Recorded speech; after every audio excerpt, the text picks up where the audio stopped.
unlocking your world of creativity with best-selling author and brand innovator, Mark Stinson. This episode is brought to you by White Cloud Coffee Roasters, nestled in the heart of Idaho's mountain wilderness, where every bean tells a story of adventure.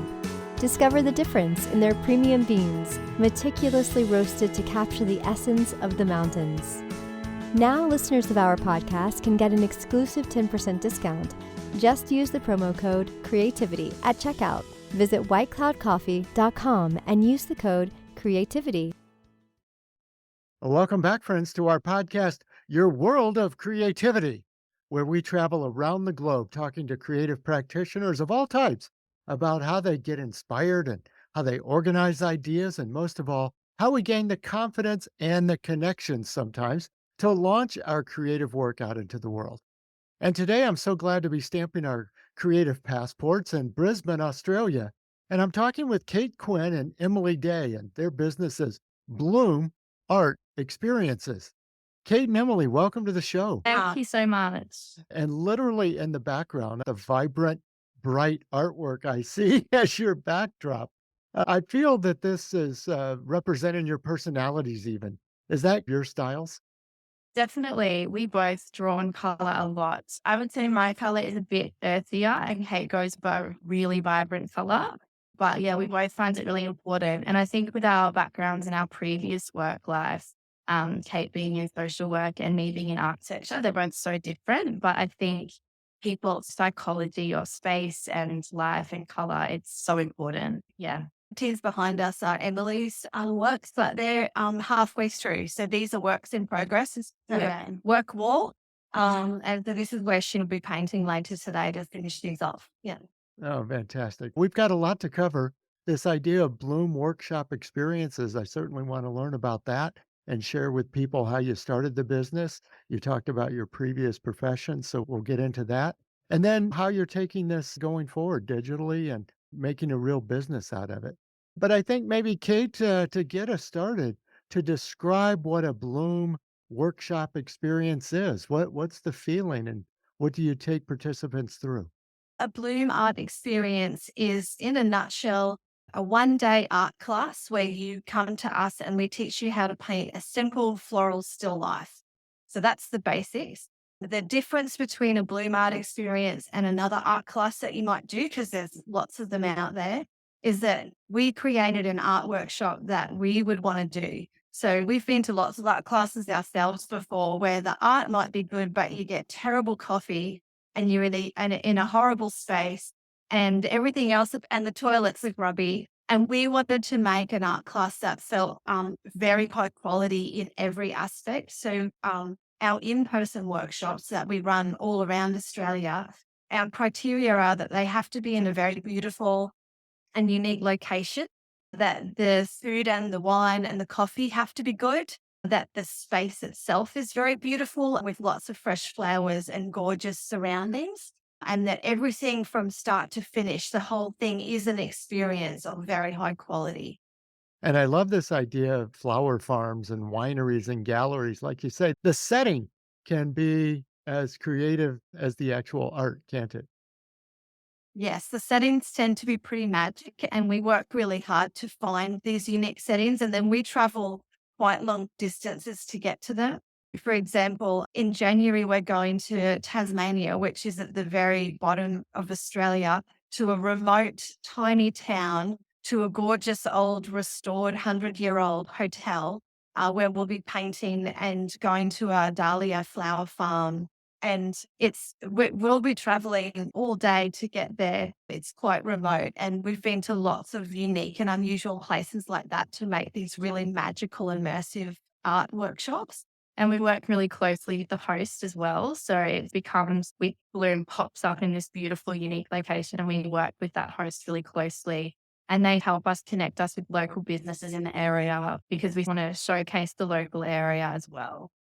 I'm glad you brought that up, Emily, because I was thinking about the idea of finding these local settings, but also then collaborating with the owners, the producers, and even the guests in that local locality to make it really feel distinctive and immersive.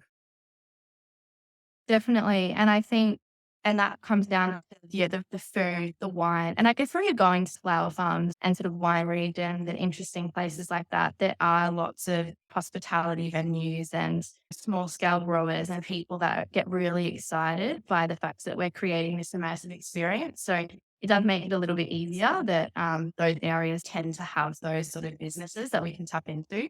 Hmm. And quite logistically, then, how do you go about finding them and working with them? Well, Kate's very good at sending out, doing her research.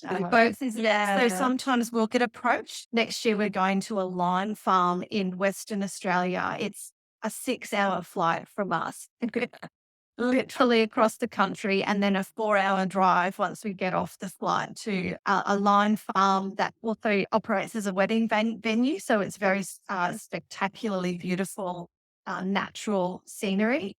And they approached us because they had noticed us online and they thought that their venue would be a good fit for us. So sometimes they come to us and other times we'll see somewhere that looks really gorgeous and think, oh, that would be a good place for a bloom. But more often than not, they find us. Yeah, which I think works a little bit better because then there's very enthusiastic and really passionate as well about hosting. Right. I'd love to now dig into the origins of this whole business and the experiences. As I was, again, reading your backgrounds 3 or 4 years ago, Kate, you were in social work, Emily, you're in architecture, and then you say, gosh, I think we'll do art classes.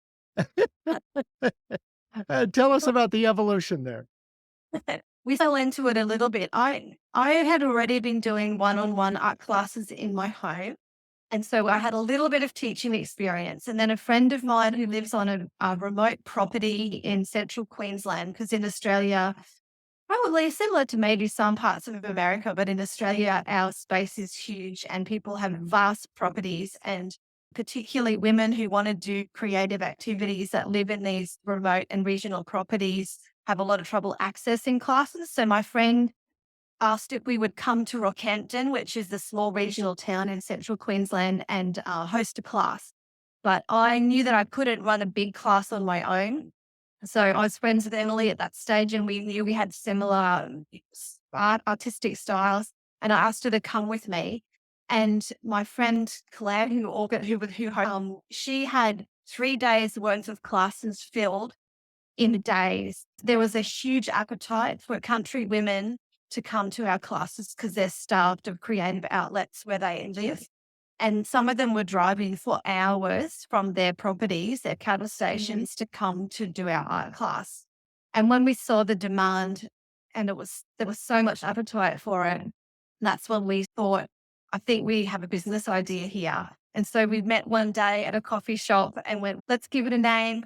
We created a business based out. It just magicked a business out of nowhere because we knew that there must be other people across Australia who can't get to the high quality art classes that would want to do something like this. So we do have a focus on regional and rural areas. We have run them in cities as well, but we do try to get to regional areas where they're deprived of opportunities like this. Hmm. As I sit in my own coffee shop here in Eagle, Idaho, it does warm my heart to say that you formed a business in a coffee shop. I don't know how many times I've heard this story, and it's happened to me. You get the napkin out and you say, "Here's how it's gonna work." That's where all the best ideas form, I think. For sure. Plan. We were both sitting there with our phones and our laptops and going, okay, I'll set up, you set up the Instagram, I'll set up the website. And we've just formed this whole thing very on the fly. Yeah. Mm. But I think work really well together in that way. We have slightly different skill sets and strengths. And over time, it's very naturally evolved. Emily does their bookkeeping. I do other things. We just naturally tend to take on the tasks that suit us both. And the workload is really evenly split. And it's been a really lovely business partnership with really no dramas or hassles. Yeah, it's lovely. Kate's very good with the people side of things, which I suppose goes back to your social work. And then I do more of the, I guess, behind the scenes stuff. And then we help each other out with various things as well. It sounds like a good partnership. There's a lot we creative practitioners can learn from that, that's for sure. And you were talking about how the customers ultimately were starved for this kind of creative outlet. And I was trying to think about that fine line between having a creative experience and expressing things versus really learning art techniques, that you're teaching art lessons. Where do you find that line? And I guess, it may depend class to class, but some are beginners and hobby painters, but some really want to dig down deep. Where do you find the right techniques or teaching approaches for you? When people book in, we get a little bit of an idea of their experience. We ask, is it the first time you picked up a brush? Did you paint 10 years ago, or are you a hobby painter? So we go in knowing what level people are at, so we can mentally take note of that before we begin. And I think the way that we've structured the class, it's we break everything down into steps. So we take a lot of the guesswork because there's a million ways to create a painting. And we say that at the start. And we teach our way of creating a simple floral still life. And of course, there are so many different ways that you can go. So we've taken out some of the decisions that they can make and then given them free rein with other things. So we will give them an image of what they're painting in front of them. And we will usually have it pre-sketched on the canvas, a little bit of an outline, because if we were teaching sketching as well, that would become probably a 2-day course. This is just a painting course. And then we go step by step. But then towards the end of the day, it gets to a point where some people paint a little bit faster. So they might paint some fruit on the table and create a pattern on the table, whereas other people might be a little bit slower and a little bit more of a beginner. And so they might just do a blank tablecloth and things like that. So there are elements that people walk away with a really different painting that's really unique to them, including sort of the complexity of what they've painted. Mm. We also mostly invite a guest artist from the region that we're going to. So we spend a lot of time carefully tracking down and choosing guest artists that we think are a good fit for our vibe and our skill set. And the guest artist is available as a sort of floating extra pair of hands, so that if someone's really struggling or very tentative or very nervous, we might say to our guest artist, can you look after that person for a while? They need a bit more of a hand. And then the next person might be really confident. They might actually get their painting done by afternoon tea, and we'll give them another blank canvas and said, go and get started on the next one and stretch them a bit. So we work really hard. It's hard work for us, but we work really hard to make sure that everyone is getting challenged to the right amount that they feel comfortable with. And it's a bit of sort of psychology guesswork because we're trying to read people. How much help do they want? Do they want us to come in, not touch their painting, give them encouragement, but not push them too much? It's this push and pull. So I think over time, we've really learned to try and read people like that. Yes. I love the experience of it, and certainly going to these beautiful locations in these different parts of the country must be a great part of the experience. But you're also now dipping your toe into the digital and online world. Can this translate to a remote learning experience? And I'm curious what your experience has been so far. Emily, maybe you can give us a picture of that. Yeah, I suppose at the start, we weren't really thinking about going online. It was all about the immersive experience. And then we've just had so many requests from people over the last few years, and it's always been on our to-do list. And then finally, a few months ago, we really fleshed it out about what it could look like. And we've identified a gap in our own market of people that would love to come to a workshop, an in-person experience, but maybe financially, time wise, distance wise, it just isn't possible for them. Maybe they have young kids, maybe they work a really intensive job. So we started to notice those requests coming in. And so we thought, oh, this would be a really good way to give back to those people that can't come in person. So we sat down together and we have our structure for our classes anyway. And so we was able to identify how we could break it up into modules. And I think by having video, text, and photos, we've really fleshed out the learning experience that we create in our in-person workshops. As well as another point of difference for us is that we work really hard at being very supportive and inclusive. So trying to calm the nerves and people that, might feel a bit nervous. So online is really great for them too if they feel a bit nervous coming to the in-person workshop. And so we try to create a really supportive, inclusive environment online now. Yes. Yeah. And Kate, I was hearing that there was a translation. How can we take this in-person experience and translate it? But it seemed like you had some strong tenets and platforms of your training that you wanted to be sure were included in the online space. And I thought we'd drill down a little bit into that thinking process. Yeah, I guess we wanted to make sure that it's easy and simple to use, that it feels step by step, that it feels accessible and easy to learn for everyone. A lot of people have had actually quite difficult experiences generally in high school. And we have a lot of students who come to us and say, oh, I can't even draw a stick figure. Or my grade 9 art teacher told me that my painting was bad. And I love art, but I've never been brave enough to pick up a paintbrush again. That is such a common story. It's Yes. actually Thanks a lot, ninth grade teacher. yes. Mine's I know. Our message to high school art teachers is never say anything critical to your students because people take art very personally. There's something very exposing about creating art. And I expect this might be how musicians or actors feel too. There's something of yourself that you expose when you create a painting or write a song. And so you're very sensitive to criticism. So our online workshop needs to feel the same as our in-person workshops, where it feels like a safe place to experiment with art and where we value the process of art equally or more than the product we create. Because if you step back and place the value in art in the doing of the art, because that's why all artists do art, because we love the feeling that we get when we make art. It puts us into flow. It's good for your anxiety. It's great for mental health. That's why all artists and creatives create, because of the feeling it gives them. It's not just because they like the product they create. And you only create a good product after years of practice. So you've got to be able to enjoy the practice. So both of our online and in-person workshops have a focus on valuing the process of art. That's really important. And then if you create a beautiful painting, that's a bonus. But we find most people do tend to create beautiful paintings. It does work out because we've worked hard to make sure that we don't really know our online workshops.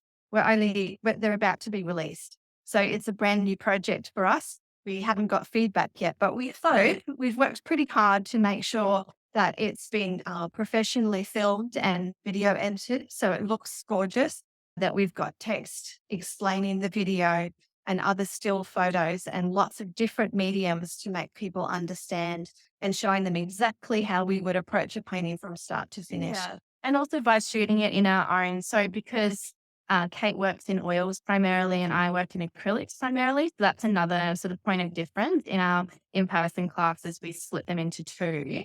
And so half the room learns with me, half the room learns with Kate. And so we've actually done 2 online courses. So one in oils and one in acrylics, which I think is really good too.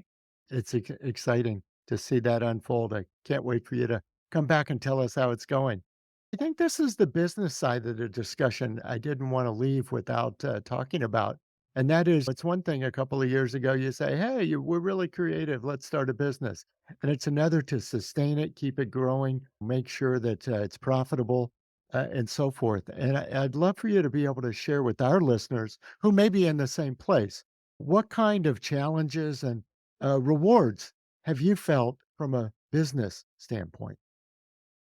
Yeah, I think definitely, I guess running a business financially is a little bit challenging.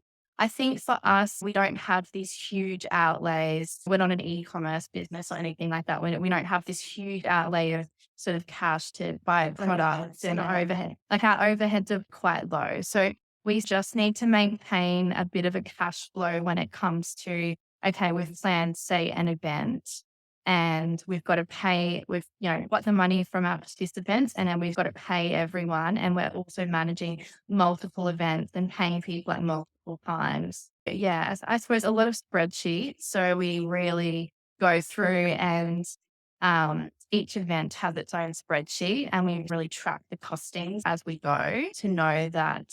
And we know we need minimum numbers now to be able to make it profitable because we are, as we said, we are traveling so far. So we've got to include our flights, our car hire, accommodation, petrol, so many overheads with those ones. So each event needs to have its own spreadsheet that we need to track. And I think the challenge for any artist in running a small business is that you really underestimate the amount of business admin time you need to find in your week. I reckon it's probably half and half. Yeah. The amount of time I would do actually painting to Yeah. sell, or painting or doing work, running a workshop.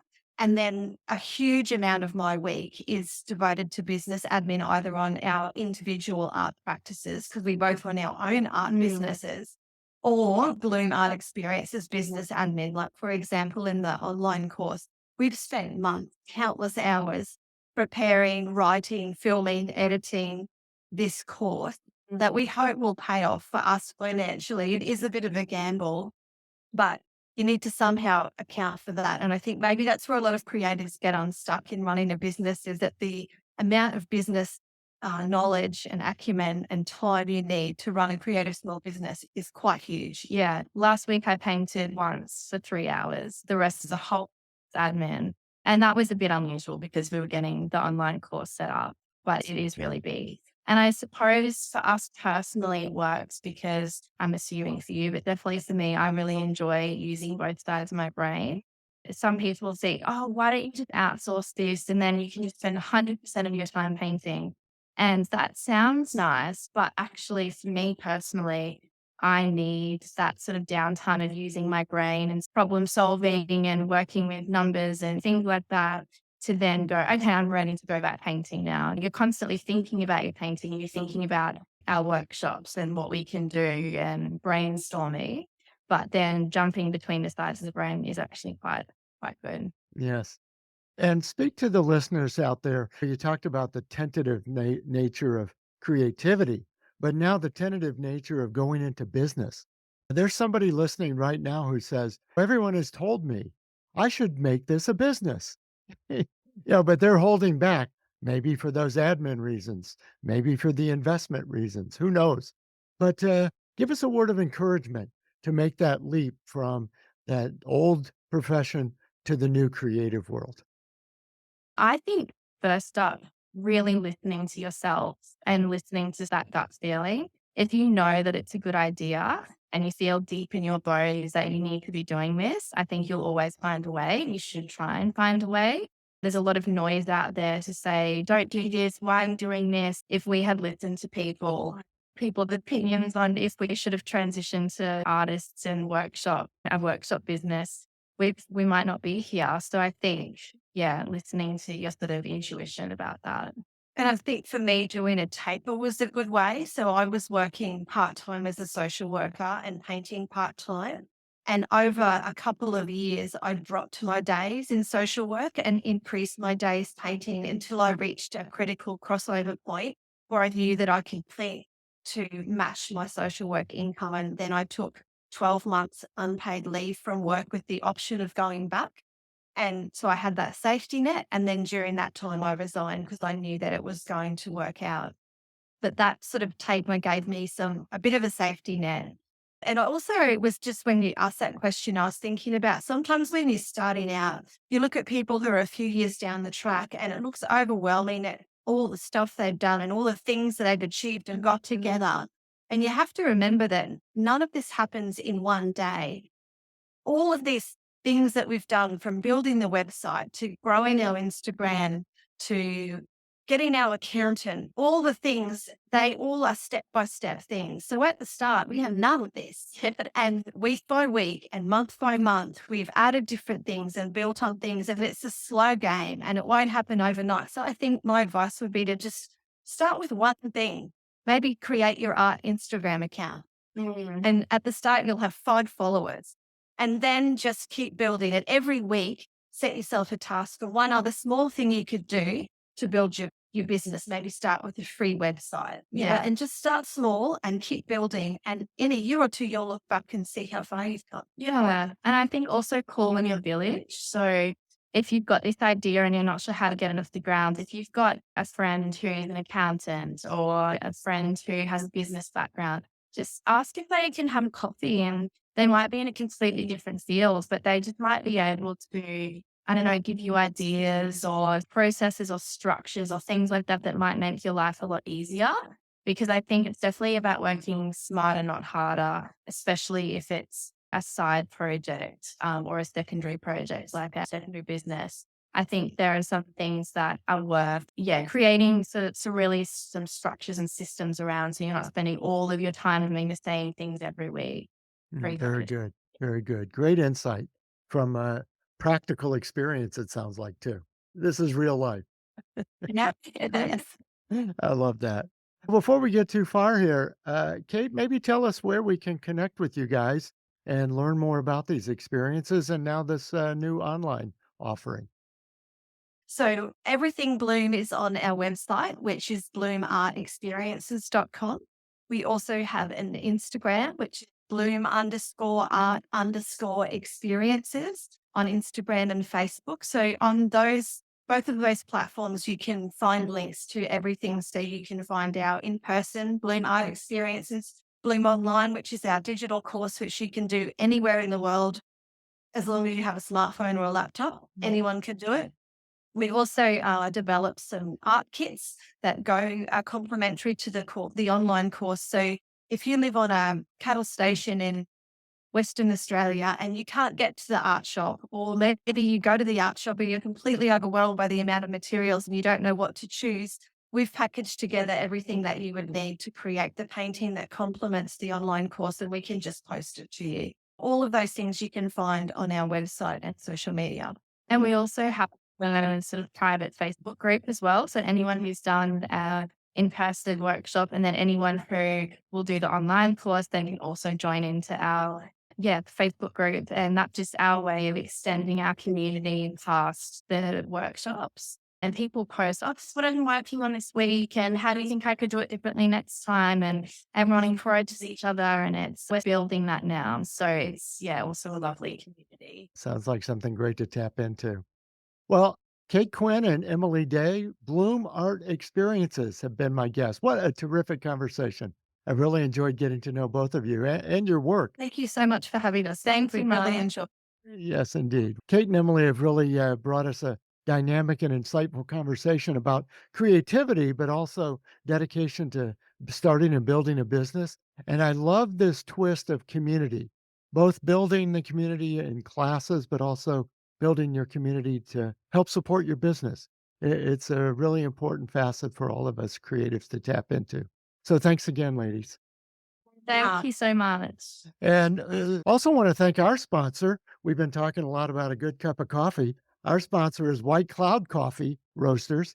And if you go on their website, whitecloudcoffee.com, you can get a 10% discount because you're listening to our podcast.